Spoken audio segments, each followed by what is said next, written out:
에스라가 훗날 그 2차 기환 때 들어오게 되는데, 2차 기환 때 들어와서 포로에 잡혔다가 돌아온 1차 귀환자들의 명단, 그리고 그들이 한 일들을 정리해 놓은 것으로 그렇게 보입니다.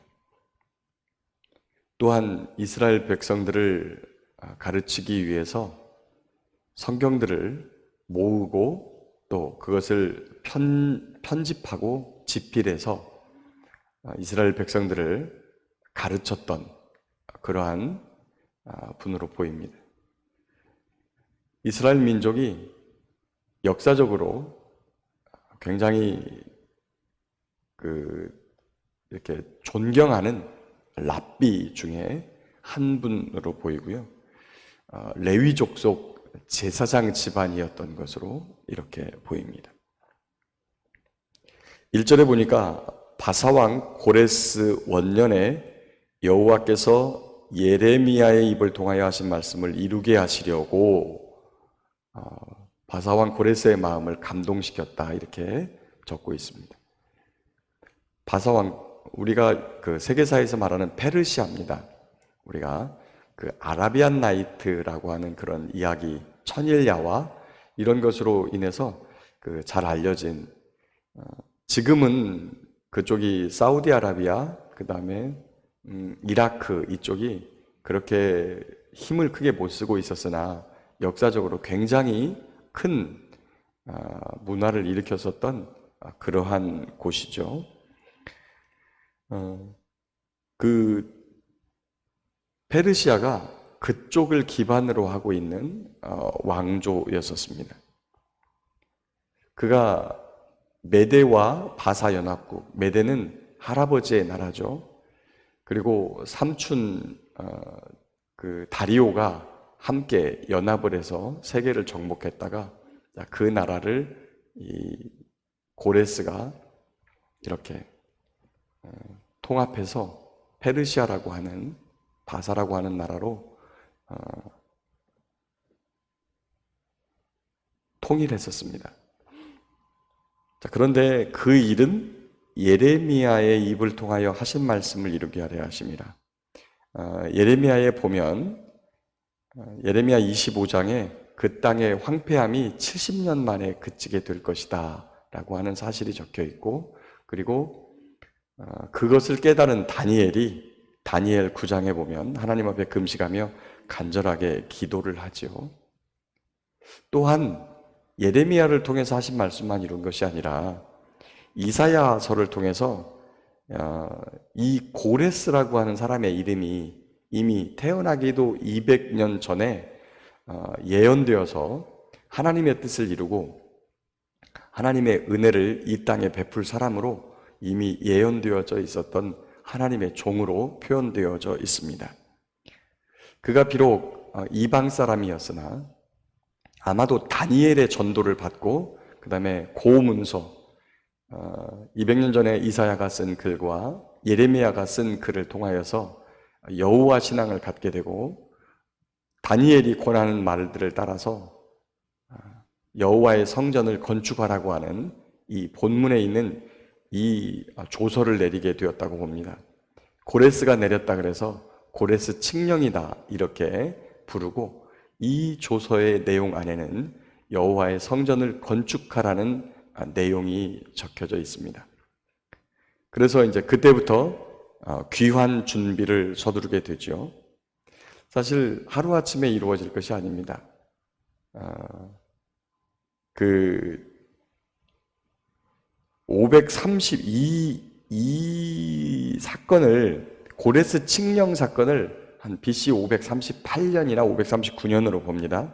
그리고 실제로 1차 귀환이 일어난 때는 그로부터 약 한 2, 3년 정도가 지난 536년으로 이렇게 보여지죠.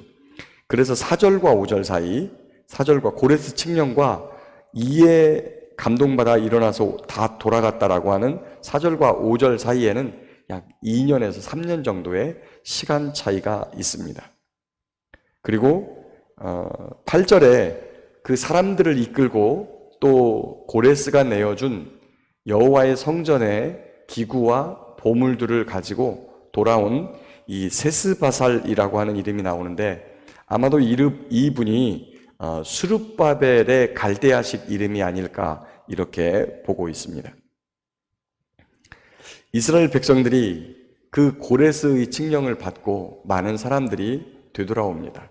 이제 명단을 뒤에 이제 쭉 돌아온 사람들의 명단이 2장에 쭉 기록되어져 있는데,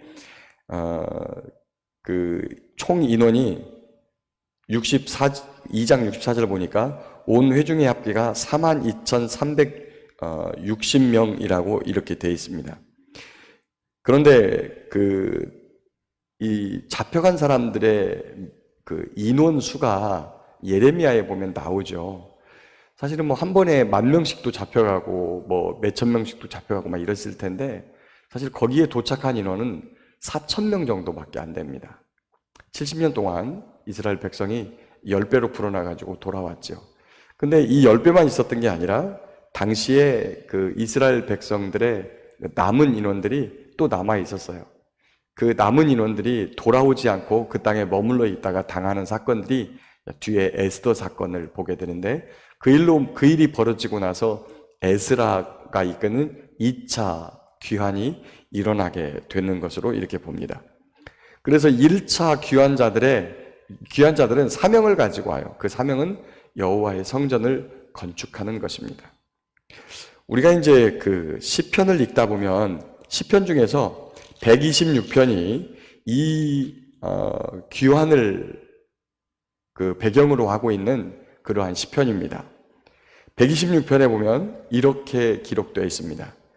여호와께서 시온의 포로를 돌려보내실 때에 우리는 꿈꾸는 것 같았도다. 그때에 우리 입에는 웃음이 가득하고 우리 혀에는 찬양이 찼었도다. 그때에 문나라 가운데에서 말하기를 여호와께서 그들을 위하여 큰일을 행하셨다 하였도다.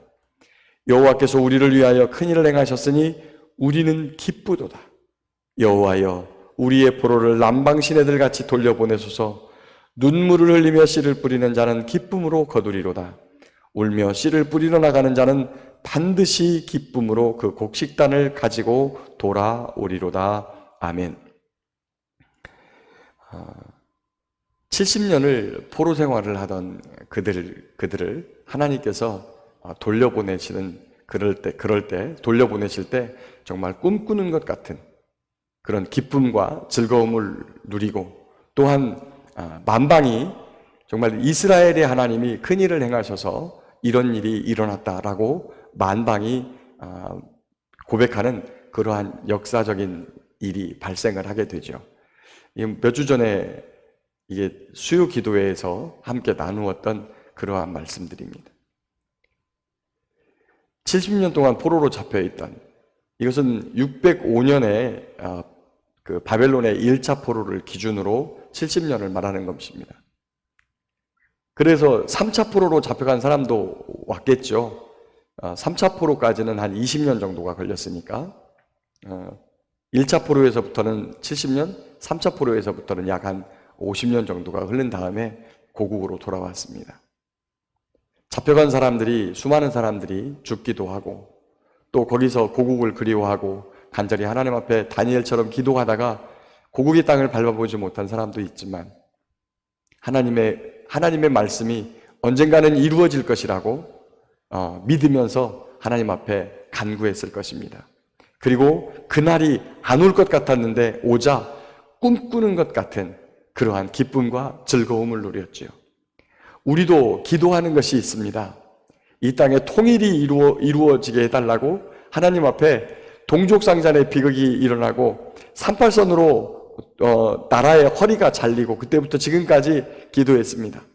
70년이 넘게 기도했지만 아직도 땅이 열리지 않습니다. 그래도 간구합니다. 하나님 아버지, 저 땅을 열어주십시오. 자녀를 위해 기도합니다. 가족을 위해 기도합니다. 이루어질 것 같지 않습니다. 그러나 하나님의 말씀에 주 예수를 믿으라. 그리하면 너와 내 집이 구원을 받으리라. 할렐루야. 그 말씀을 붙들고 기도하십시오.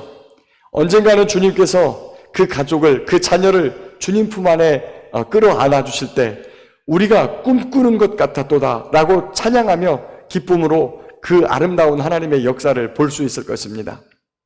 장애가 있습니까? 질병이 있습니까? 큰 병이 있습니까?